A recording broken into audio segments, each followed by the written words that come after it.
하고 버릴 것 없는 말씀인데 조금 집중하기 위해서 25절 참된 것을 말하라. 그 말씀을 첫 번째 생각해 보고요. 참된 것을 말하라. 뒤에 그 말이 또 나와요. 지난번에도 말에 대해서 설교했는데 말이 참 중요한 것 같아요. 성경에 여러 번 나오고 보면 덕을 세우는데 소용되는 대로 선한 말을 하여 이렇게 나오거든요. 우리 언어 생활이 참 중요해요. 말로 서로 이렇게 소통하기 때문에 그 말에 대해서 생각해보고 두 번째는 28절 이하에 선한 일을 하라 또 그랬어요. 자기 손으로 수고하여 선한 일을, 물론 가난한 자를 부지하는 것도 선한 일이지만 다른 선한 일도 있어요. 선한 일을 하라. 그걸 두 번째 생각해보고 세 번째는 서로 불쌍히 여기며 용서하라. 32절 서로 불쌍히 여기며 용서하라. 이 말씀을 포인트로 생각해 보도록 하겠습니다.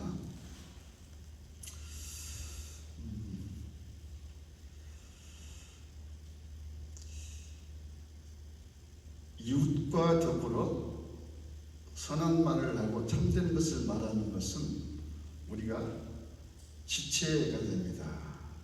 지난번 지체에 대해 설명했죠. 예수님이 몸이라면 우리 각 성도는 지체 같다. 한 부분, 손, 발, 눈, 귀 그런 하나의 몸을 이루는 지체같이 서로 연결되어 있는 존재다. 중요하다 그렇게.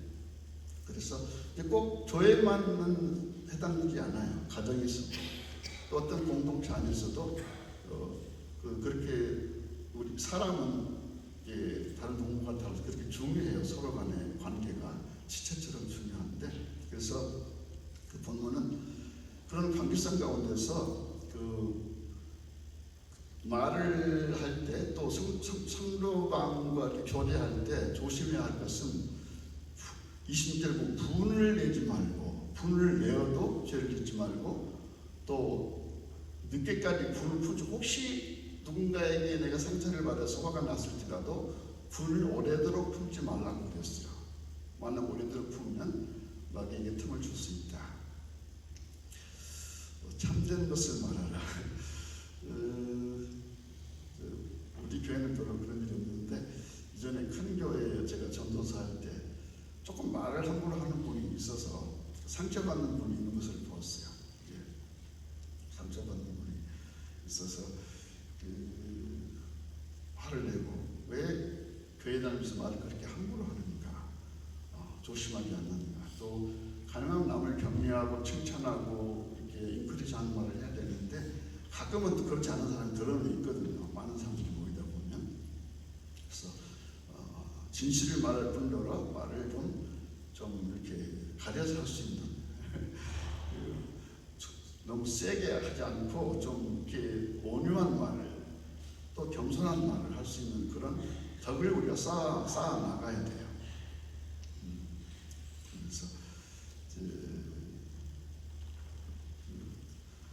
오래전에 어떤 신학 강의가에서 갔었는데 좀 오래된 얘기예요. 그때 서울에서 목사님이 오셨어요. 다른 주에서 세미나가 있었는데 그분이 이제 좀 큰 교회니까 부교자들이 많았어요. 전도사, 부목사 앞에서 9명이 있었는데 그분들도 이제 그 교회에 좀 함부로 만나는 사람들 때문에 따로 힘든 게 있는 거예요. 부교자로 사역하면서. 그래서 그 목사님이 그랬대요. 목사님이 그 목사님 이름도 아니지만 그분도 아주 참 잘생긴 목사님이셨어요. 그분이 그러시더라고요. 다른 건 잘 기억이 안 나는데 그건 생각이 나요. 그분이 그러면서 그 부교자들 9명을 이제 그 교회 버스에 태워가지고는 주일날 한 서너 시쯤에 예배 다 끝나고 정리한 다음에 강원도로 싹 간대. 동해안까지 간대. 동해안까지. 그 부교자를 다 데리고 와서 그분 표현대로 그대로 하면 그 부교자들을 동해안 뭐 강릉이나 속초 바닷가에 싹 그분이 표현이 풀어놓는다 그러더라고. 풀어놓는데 그러면 그분들이 거기서 그냥 서른 시간 아주 재밌게 놀고 맛있는 거 먹고 밤늦게 서울로 돌아오면 한 주간의 스트레스가 그분들이 싹 풀린대. 그걸 자주는 못하고 한 달에 한 번 정도 거의 한다고 그러시더라고요. 보니까 말로 혹은 또 사역하면서 받은 어떤 아픔과 상처들이 그렇게 해소가 되는 거예요.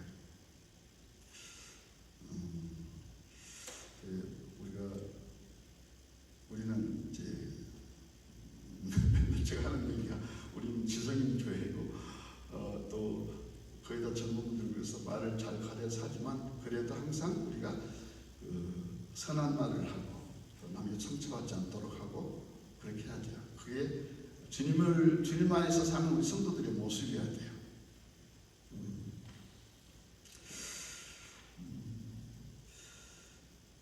이분은 제가 왜 이걸 찾아봤냐면 가끔 신문에 한국 사람들이 좀 정치인들이 말을 좀 심하게 하잖아요. 그래서 뭐라고 표현하냐면 처음에 약간 무슨 그런 표현이 있나 깜짝 놀랐어요. 작년부터 무슨 개딸들 이런 표현이 나오더라고요. 신문에 보면 개딸들. 그래서 처음에는 몰라서 무슨 말인지. 근데 그 말이 자칫하면 누군가를 비하하는 말처럼 들려서 나중에 찾아봤더니 원래는 개혁의 딸들인데 신문에 개딸들이라고 표현하더라고요. 보니까 맞죠? 은영대학교 맞아요? 신문을 잘 봐. 개딸들이라는 표현 안 들어봤어? 들어봤어? 안 들어봤어? 그래. 원래는 근데 그 말 그대로 하면 잘못하면 개가 덕이 될 수도 있잖아요. 근데 개혁의 딸들인데 정치인들이 그렇게 쪼려서 표현하는 말이에요. 근데 만약 여기서 이제 그대로 번역하면 깜짝 놀랐죠. 어떻게 말을 그렇게 하는가. 그래서 이분은 1762년부터 1836년까지 살았던 분인데 어렸을 때 기억날 거예요. 다산 정약용 선생님, 다산 아주 조선 후기에 굉장히 실력 있고 유명한 실학자였습니다. 대표적인 저서가 목민심서라는 책을 썼는데 이분이 이렇게 말했어요. 네 가지 지혜. 겸손은 사람을 머물게 하고, 겸손하면 사람이 내 곁에 머물고, 칭찬은 사람을 가깝게 한다. 내가 누군가를 칭찬하면 그 사람이 나와 가까워져요. 넓음은 사람을 따르게 하고, 아까 이제 하나님의 마음이 얼마나 넓은가, 하늘보다 넓고 그 표현이 있었는데, 넓음은 사람을 따르게 하고, 마음이 너무 쪼잔하고 그러면 사람이 다른 사람이 없어요. 넓음은 사람을 따르게 하고, 깊음은 사람을 감동게 한다. 겸손, 칭찬, 넓음, 깊음. 이것이 물론 이제 어떤 공동체 안에서도 필요하지만 부부간에도 이게 필요해요, 사실은. 겸손하고 또 아내가 수고했는데 칭찬해 줄 줄 알고 또 남편이 정말 힘들게 일하고 들어왔는데 칭찬해 줄 줄 알고 또 넓게 포용하고 또 깊이 생각하고 그런 자세를 가지면 머물게 하고 가깝게 하고 나를 따르게 하고 또 사람을 감동케 한다. 좋은 말이어서 그분이 사실은 1700년대 후반에 살았는데 그 당시에 우리나라에 그때는 기독교 들어오기 전에 천주교만 있을 때인데 천주교를 통해서 변화된 분이에요. 그분도 하나님 믿었던 분이에요. 아마 그걸 깊이 생각하면서 이런 말을 했던 것 같아요. 두 번째 넘어갑니다. 깊이 안 하고 우리 말을 다 조심 잘하니까. 두 번째는 선한 일을 하라 그랬는데 선한 일을 하라. 제가 부제목을 달았어요. 선한 일을 하면 사람은 사람을 낳는다. 선한 일을 하면 사람은 사람을 낳는다. 이 말을 읽으면서 두 번이나 울었습니다. 눈물이 나왔어요. 어제 말씀 이 이야기를 읽다가 또 아침에 아니라 지금 예배 전에 잠깐 이 말씀을 묵상하는데 정말 이게 선한 일이었다.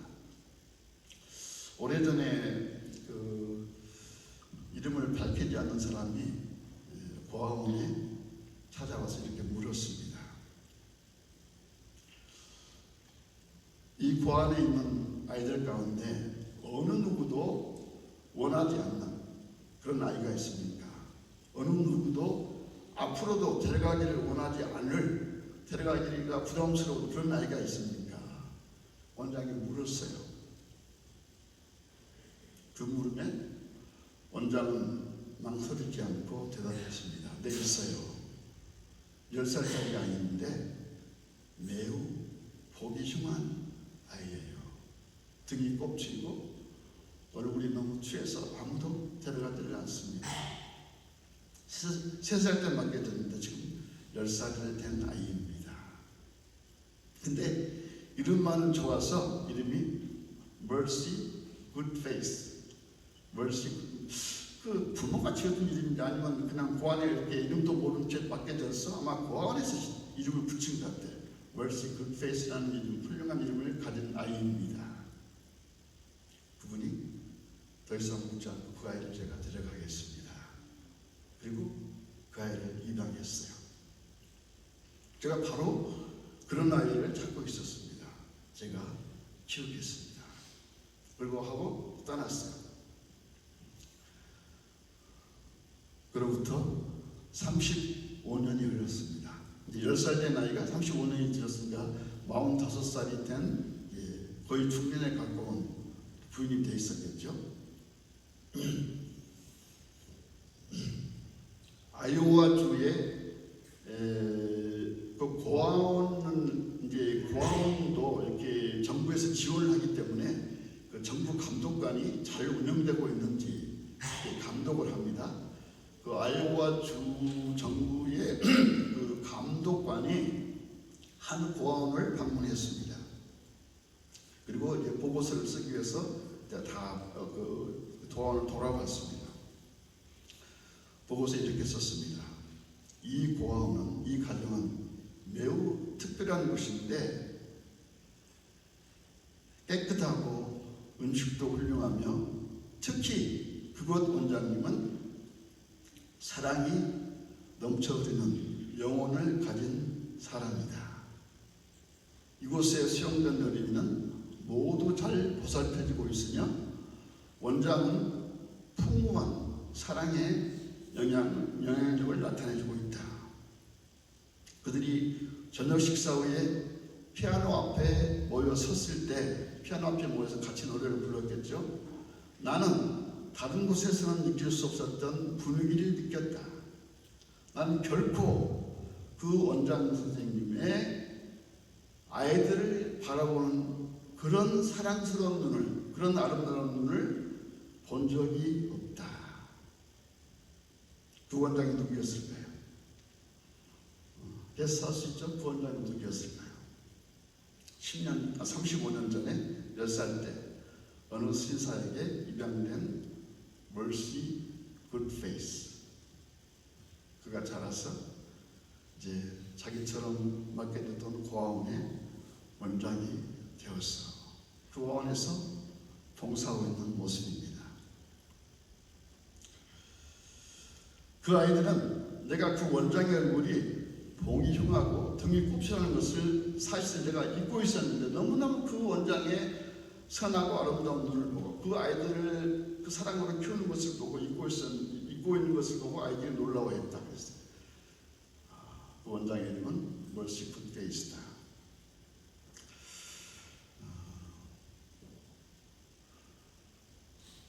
어떤 이름도 알 수 없는 사람이 그 Mercy Good Face의 양아버지는 끝까지 이름이 안 나타납니다.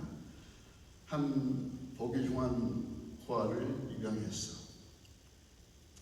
입양할 용기가 있어서 그 아이를 입양해서 키웠기 때문에, 그리고 그 아이를 키우면서 어떻게 사람을 사랑하는가를 나타내 보였기 때문에 그 사랑은 100배로 넘쳐서 증식되어서 100배로 넘쳐서 더 많은 아이들에게 사랑을 나타내는, 사랑은 사랑을 낳는 그런 열매로 나타났습니다. 우리가 누군가에게 별로 관심을 받지 못하는 한 아이를, 누군가를 정말 하나님의 사랑으로 돌볼 수 있고 사랑할 수 있다는 그런 용기가 있다면 어찌 나의 아이들, 하나님께서 내게 주신 아이들을 그런 사랑으로 못 돌보겠습니까? 또 조금 사랑이 더 넘치면 나의 아이를 벗어나서 내 주위에 있는 누군가를, 꼭 아이가 아니라도 누군가를, 도움이 필요한 누군가를 그렇게 케어할 수 있다면 사랑은 100배로 1000배로 더 늘어나는 것입니다. 선한 일을 하라. 선한 일이죠. 얼마나 선한 일이에요. 아무도 데려가지 않았던 한 아이를 그가 기쁨으로 맡아서 최소한 15년 20정을 키웠더니 서포트했더니 그 아이가 부활 원장이 돼서 더 많은 아이들 사랑으로서 돌보는 그런 사랑의 증폭자 역할을 하는 거예요. 지나가고요. 세 번째입니다. 본 말씀 그렇게 말해요. 서로 불쌍히 여기며 용서하라. 서로 불쌍히 여기며 용서하라.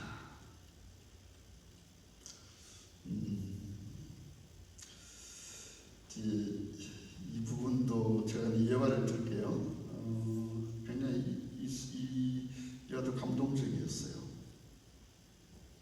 제가 지난주부터 너무 이론적인 설교 안 하고 가능하면 예화를 좀 많이 들려고 합니다.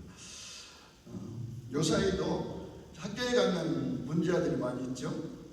뭐 가보면 그래요. 제가 태권도장 하면서 태권도 데려오는 그 부모들이 보면 이제 뭐 그냥 운동만 시키려고 오는 부모도 있지만 좀 문제아들이 있으니까 말을 잘 안 듣고 또 함부로 막 행하고 또 폭력적이고 또 어떤 리스펙트 할지도 모르고 이런 애들 데려오잖아요. 그런 애들도 있고 또 사립학교에 가보면 하루밖에도 꼭 한두 명 문제 있는 애들이 있어요. 그런 학교에 있는 문제 있는 아이였는데 매사추세츠에 있던 일인데 이 아이는 더 그렇게 심했어요. 막 그냥 집어 던지고 또 더 조그만 아이를 때리고 선생님 말은 안 듣고 정말 선생님들이 포기한 소망이 없다고 말하는 그런 아이가 하나 있었어요. 이름이 윌리엄이었는데 그 매사추세츠는 작은 도시에서 있었던 학교에 있었던 일이에요. 근데 새로 선생님이 오셨어요. 선생님이 와서 이제 그런 아이가 하나 있어서 아무도 좀 이렇게 잘 못 돕고 있는데 그런 문제가 있으면 자기가 한번 도와보겠다고 자원을 했어요. 그래서 이제 그 반에 담임이 돼서 도왔어요. 정말 힘들었어요, 처음에는. 근데 참고 또 가르치고 기도해주고 이렇게 1년이 지났어요. 그랬더니 이 아이가 조금씩 변하는 게 보였어요. 예, 집어들지 않고 또 작은 애 때리지 않고 또 숙제도 해오고 또 공부도 좀 곧잘 나아지고. 그래서 선생님들이 이 아이 돕다가 봉변이나 당하고 정말 힘드니까 손을 대지 말라고 그랬는데 꾸준히 참고 도왔더니 바뀌는 모습이 보여요. 그래서 2학년 이제 중학교를 갔는데 어떤 끈을 놓지 않고 계속해서 그 아이를 도왔습니다. 이제 개인적으로 또 기도도 하고. 근데 이 아이가 고등학교를 갔다는 말을 들었고 나중에 대학을 갔습니다. 완전히 바뀌었어요.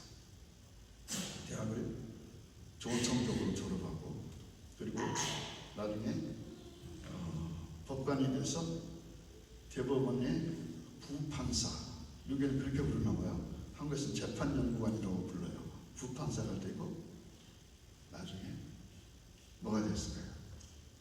포기치 않고 사랑으로 인내심으로 기도로 말씀으로 도왔더니 나중에 뉴욕 주지사가 됐어요. 윌리엄. 그래서 그분이 그냥 시골 학교의 한 선생님이었는데 그때는 나이가 드셨죠. 이제 그 제자가 그 뉴욕 주지사가 될 만큼 나이가 들었으니까 한 70 넘어서 이제 그 주지사 취임식에 참석해서 이렇게 어떻게 그거는 사진이 하나 찍혔어요. 이분이 그 아이를 도운 선생님이다. 그런 기사가 실렸는데 그 주지사 취임식을 이렇게 바라보는 그 선생님의 인자한 얼굴이 제가 봤어요. 제가 사진을 못 꺼내왔는데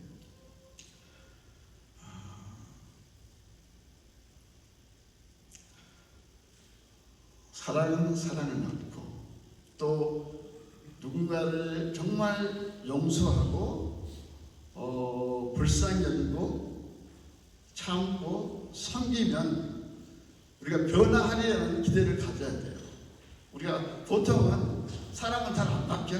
아이 뭐 섬겨도 그냥 그저 그래 이렇게 생각할 수 있는데 정말 저는 그 두 선생님 고아원에서 한 아이를 입양했던 그 아빠, 이름 모를 아빠, 그리고 이 아이를 섬긴 선생님,